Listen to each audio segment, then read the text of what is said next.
Bonjour, j'espère que vous allez bien. Alors, aujourd'hui, nous allons parler du plan de trading. Alors, le plan de trading vous permet juste de conditionner l'ensemble de vos faits et gestes avant de prendre position. Donc, c'est grâce au plan de trading que vous allez, ce sont en quelque sorte vos éléments à observer avant de prendre position. Donc, si vous n'observez pas ces éléments-là, en tout cas, il serait pour vous inutile de pouvoir prendre position parce qu'il faudrait respecter les plans. Et le fait de respecter les plans va vous permettre de pouvoir entrer dans un rythme où vous allez non seulement pouvoir progresser, avoir une croissance fixe dans le trading, mais ne pas aussi prendre des positions au hasard. OK? Parce que dans le trading, tout doit être structuré. Et il ne faut pas seulement prendre des positions au hasard comme ça et sans savoir pourquoi j'ai pris cette position, pourquoi, voilà. Alors, tous nos faits et gestes dans le trading doivent être justifiés. OK? Alors, alors, par rapport au point de trading, la première question que nous devons nous prendre avant de prendre de position, c'est de savoir quelle unité de temps nous allons analyser. OK? Nous allons prendre par exemple hein, quelle unité de temps, quelle unité utiliser. Alors, par rapport à la question de l'unité de temps, j'avais dit, l'unité de temps, tout dépend de votre style de trading. Si vous faites du swing ou de l'intraday, ok? Comme je vous avais expliqué sur la vidéo sur l'analyse unité time frame, vous pouvez aller réviser. Il suffit ici, non seulement, l'idéal, c'est d'abord de pouvoir détecter, euh, détecter la tendance dans une unité de temps supérieure, ok? Détecter la tendance dans une unité de temps supérieure, de manière à ce que détecter d'abord la tendance dans une unité de temps supérieure et puis descendre dans une unité de temps intermédiaire pour pouvoir détecter les zones majeures du prix et nos points d'entrée, ok? Selon le sens de la tendance détectée dans l'unité de temps supérieure. Alors, le deuxième élément ici que nous devons observer, c'est de savoir, la deuxième question que nous devons nous poser ici, c'est de savoir, excusez-moi,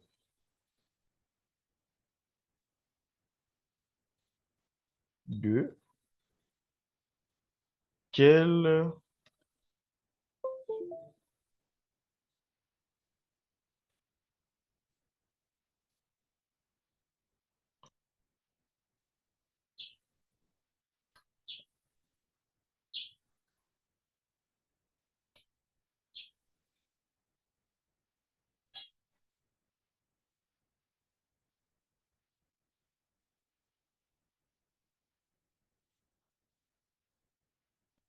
attendez, voilà, quel, quel outil, quel outil pour détecter, ou quel outil pour détecter la tendance, hein? Quel outil pour détecter la tendance? OK? Déjà, pour détecter la tendance, la première question, quelle unité de temps est utilisée?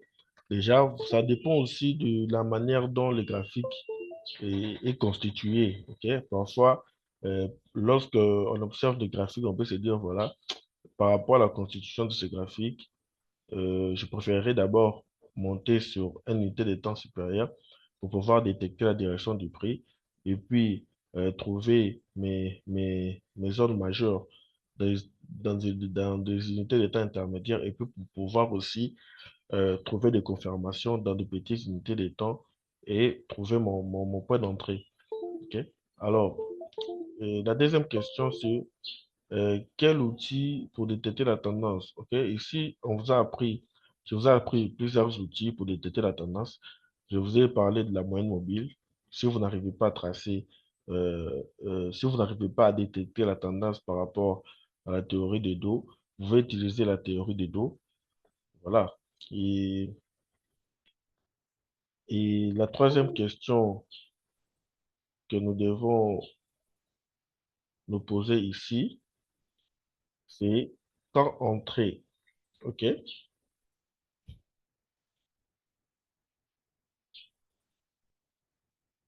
Voilà. Déjà, vous cherchez quelle unité de temps vous pouvez trader. La deuxième question, quel outil pour détecter la tendance? Et puis, à part la tendance, où se situe, je peux aussi ajouter, hein. Après ça, vous pouvez aussi également excusez-moi, situer vos zones clés, hein. OK? Et la troisième question est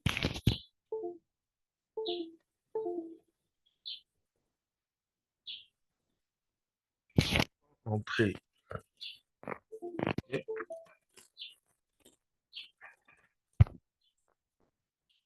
Quand entrer, quand entrer. C'est-à-dire, ici, quand je dis quand entrer, je parle de la confirmation d'entrée. OK? Confirmation d'entrée. Et puis la confirmation de sortie.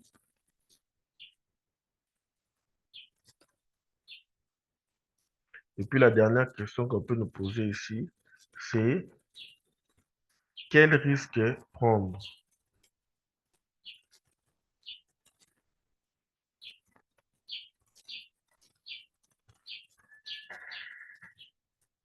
OK?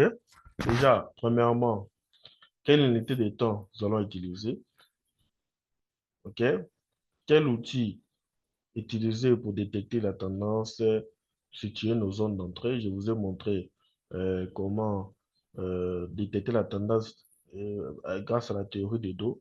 Et à part ça, comment tracer Comment, comment tracer vos zones de support et de résistance, comment tracer vos OB, comment tracer euh, le, vos OB, voilà, et comment tracer vos blocs de contrat. Et là, la troisième, quand entrer, c'est-à-dire lorsque le prix arrive sur ces zones ici, que nous avons précédemment tracées, quel est l'élément de confirmation que nous aimerions bien voir avant de pouvoir nous positionner? Et puis, la troisième, c'est de quel risque prendre. OK? Alors, j'essaie de faire un petit schéma avant d'aller dans les graphiques. Bon, j'aime bien donner l'exemple sur une tendance baissière.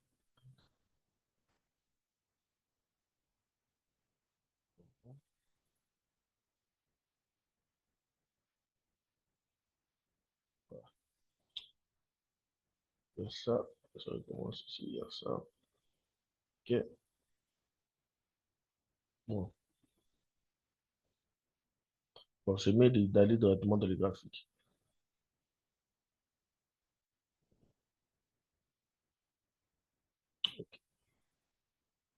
Ouais.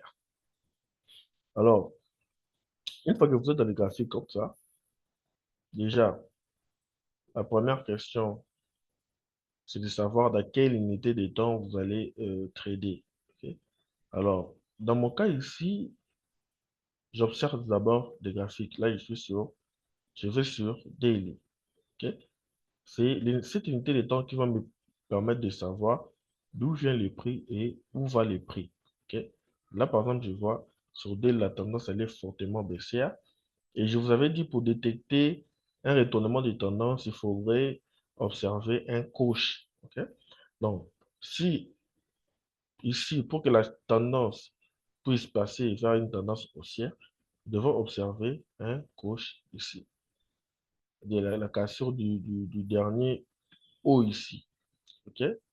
Alors, tant qu'elle n'est pas concassée, nous sommes toujours sur une tendance baissière. Alors, là, je descends maintenant sur H4.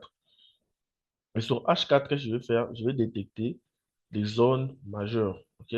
Des zones importantes, des zones à forte probabilité. où les prix pourraient venir réagir là. Alors, je vous avais parlé de pics, et de pouvoir beaucoup plus observer des pics qui ont créé des forts mouvements d'impulsion. Puisque la tendance, elle est baissière, qu'est-ce qu'on va faire ici? On va se concentrer sur les opportunités de baisse. Alors, que j'ai fait?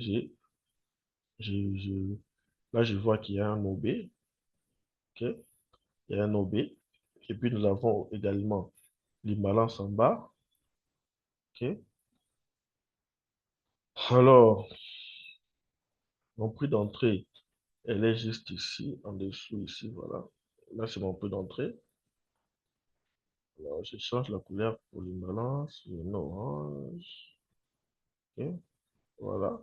Alors, puisque la tendance, elle est baissière, là, je me dis, sûrement, lorsque le prix va revenir ici, ok, elle pourrait chuter jusque là. Ok. Alors, là, ma première question, sur quelle unité de temps utiliser? Alors, je vais descendre maintenant. Je suis allé sur Daily pour pouvoir détecter la tendance. Je suis maintenant sur H4 pour voir qu'est-ce qui se passe, quelles sont les zones clés que je pourrais bien avoir là. Et puis, je vais sur H1 pour pouvoir affiner ma zone ou euh, pour pouvoir observer les confirmations d'entrée. Ok. Les confirmations, donc c'est-à-dire une fois que les prix arrivent sur ma zone ici, quels sont les éléments de confirmation que j'aimerais bien voir là?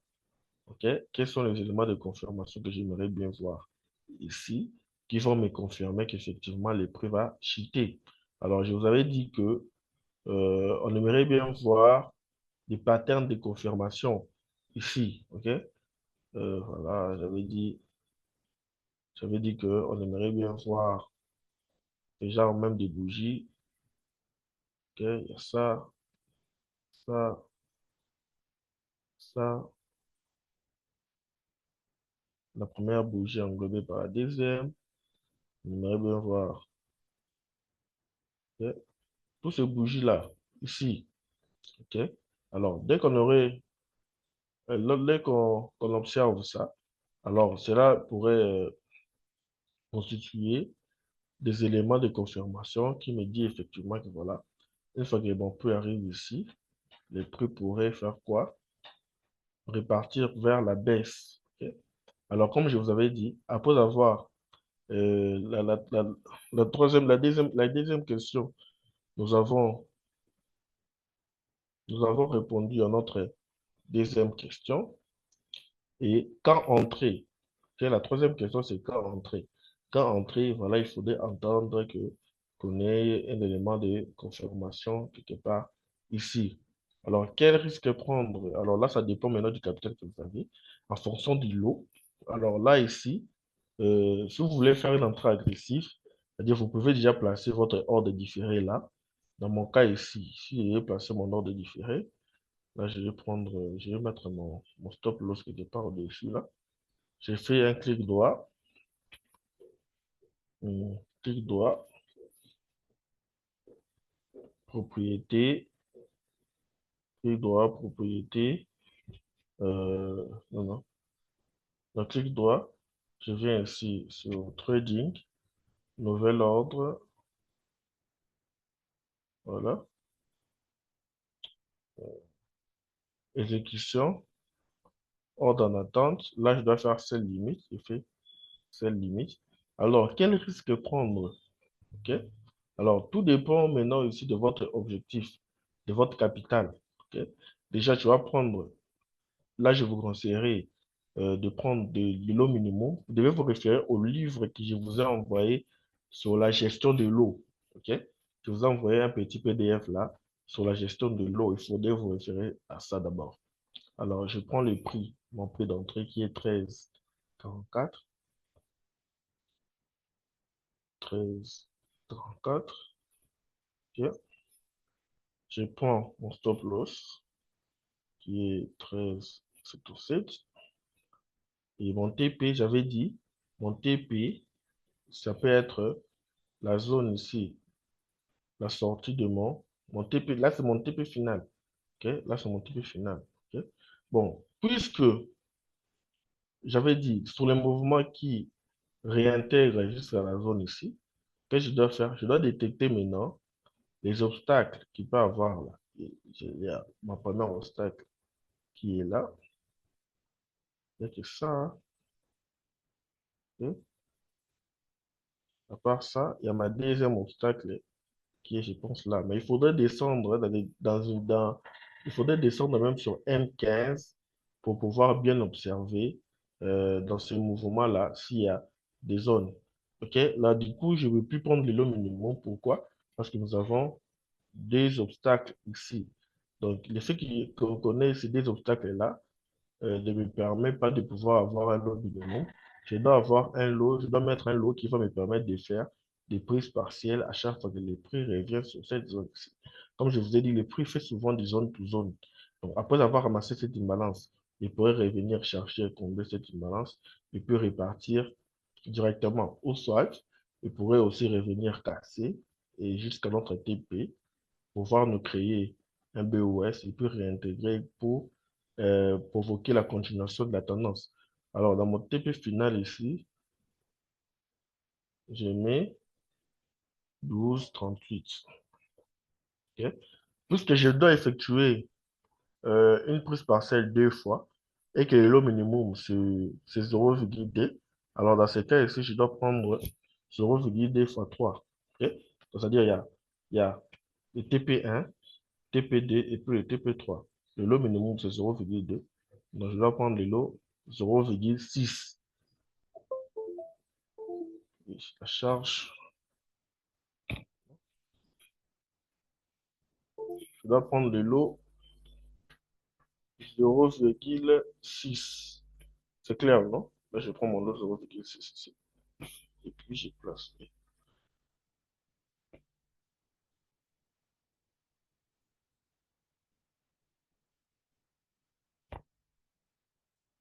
Ok, j'ai fait une erreur. Les prix d'entrée, stop loss, take profit. Pourquoi ça prend pas?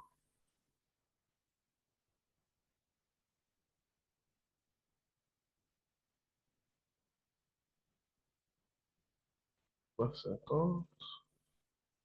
Le stop loss, c'est 13,77.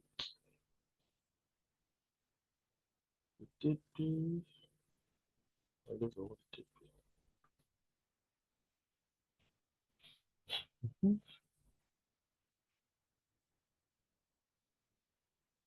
5 minutes. 13, 40, 50. Le stop loss, je mets 13, 77. 13, 77. 40. Normalement, ça devait s'afficher placé ici, mais je ne comprends pas pourquoi. On recommence un peu. Trading, nouvel ordre, ordre en attente, celle limite, les logiciels 0,6, 0,6, les prix, je mets 13, 44, stop loss, 13, 77, TP, 12,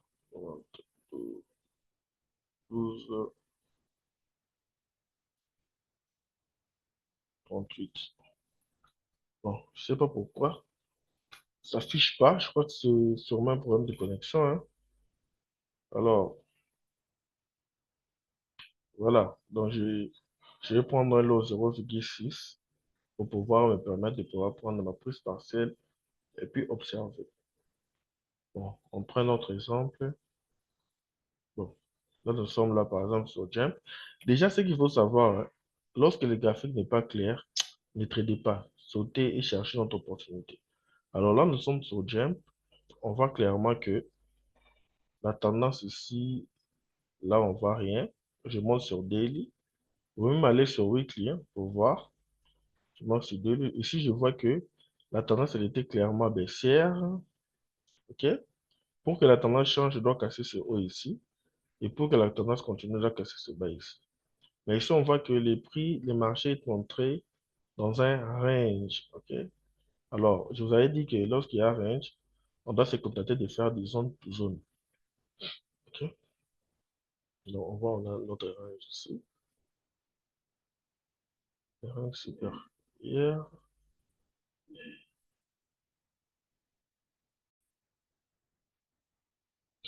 Ok, voilà.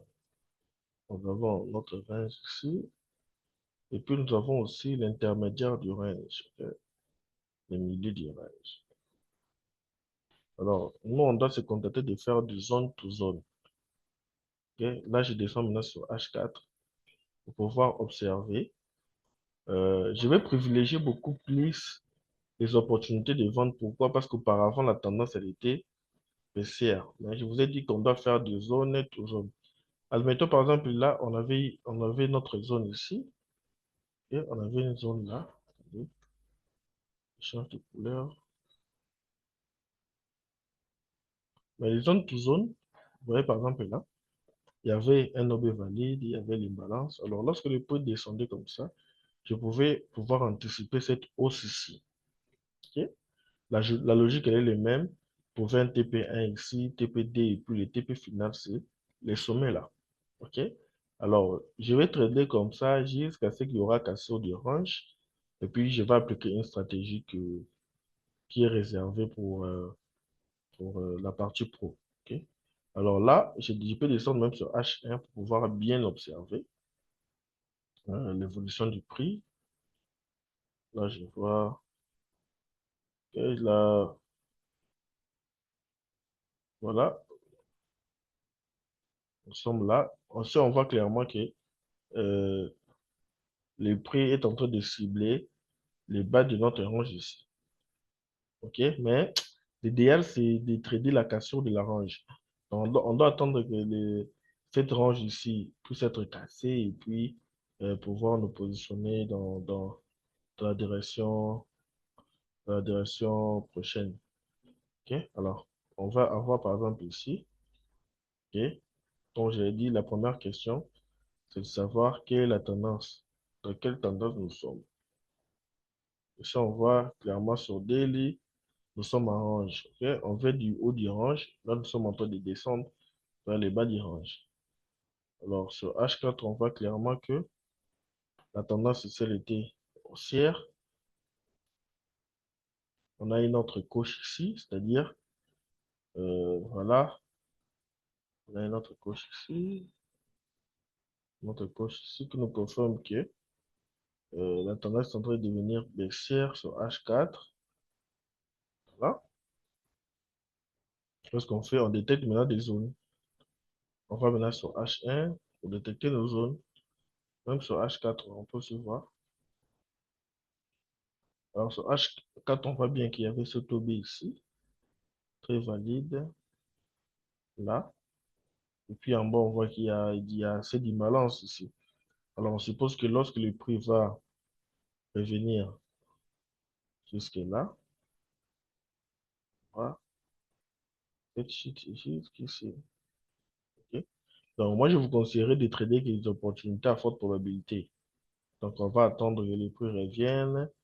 Voilà. Et là aussi, on voit qu'il y a une zone qui peut rejeter les prix jusqu'à... Parce qu'ici, on voit il y a ça. Donc, ici, voilà. Un OB qui contient aussi également de l'imbalance.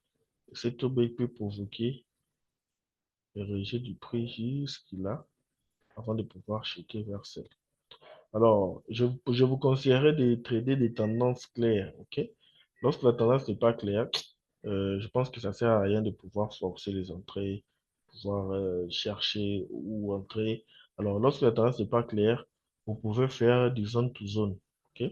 Chercher une zone qui a de la liquidité, c'est-à-dire de l'imbalance. Et lorsque le prix va ramasser de l'imbalance là, vous ciblez la prochaine imbalance.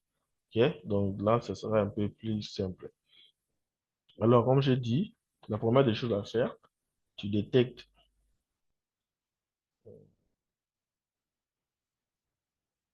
tu, tu détectes quelle unité de temps tu vas utiliser. Tu peux aller dans Daily pour pouvoir détecter la tendance. Ok. H4 pour détecter tes zones. Ok. Sur H1 pour avoir les éléments de confirmation d'entrée. Ok. ou pour affiner ta zone. Tu pourras affiner ta zone là sur H1 et puis trouver ton point d'entrée sur M15. C'est pas important de descendre trop bas. Ok. Alors, quel outil ici? Après avoir détecté la tendance, tu traces tes zones. Tes zones, alors ça dépend. S'il faut tracer les blocs de contrat, ou après avoir tracé les blocs de contrat, support, support ou résistance. À part ça, la ligne de tendance, tout ça, il y a plusieurs zones. OK? Quelle confirmation d'entrée? OK? J'avais dit, ici, je vous ai parlé de la confirmation de bougie et tout. Déjà, la confirmation de la tendance, il faut voir s'il y avait bel et bien une cassure de la structure. Alors, ici, quel risque prendre? Ok, tout dépend du capital et puis tenir compte aussi de votre TP1, TP1, TP2, ainsi de suite. Ok. J'espère que j'ai été clair. S'il y a des questions, vous pouvez toujours les poser.